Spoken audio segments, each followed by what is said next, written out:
प्यारे साथियों और मोअज़्ज़िज़ मेहमानों और मेरी प्यारी बाली, अस्सलाम वालेकुम। आज मुझे जिस मौजू पर बात करने का मौका मिल रहा है वो है वक्त की कदर। तो मेरे अजीज साथियों, वक्त और समझ एक साथ खुशकिस्मत लोगों को ही मिलती है, क्योंकि अक्सर वक्त पर समझ नहीं होती और समझ आने तक वक्त नहीं रहता। वक्त ऐसा तराजू है, इसके एक पलड़े में जिंदगी और दूसरे में मौत है।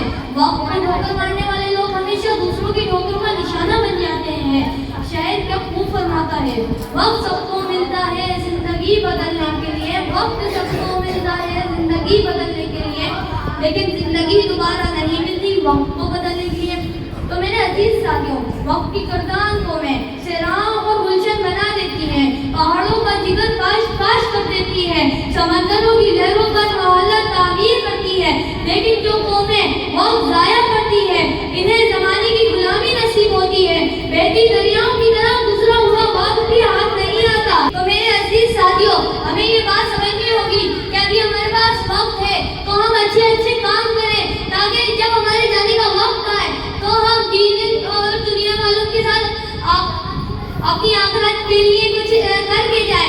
क्योंकि गरीब हो या अमीर, जाहिल हो या अक्लमंद, काला हो या गोरा, माहूर हो या तंदुरुस्त, हर एक को 24 घंटे दिए गए हैं दुनिया में।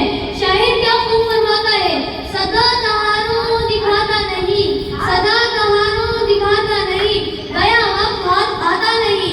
अक्सर लोग वक्त की कदर और कीमत का एहसास नहीं रखते। काश वो इस बात को ज़हन-नशीं कर लें, वक्त हमेशा जाती और सारी है, वक्त हमेशा आगे ही आगे बढ़ता रहता है, बगैर रुके, बगैर थके, बगैर आराम किए वक्त आगे बढ़ता रहता है।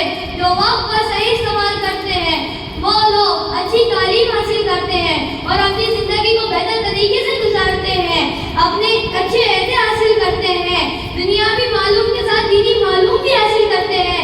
तो मेरे प्यारे साथियों,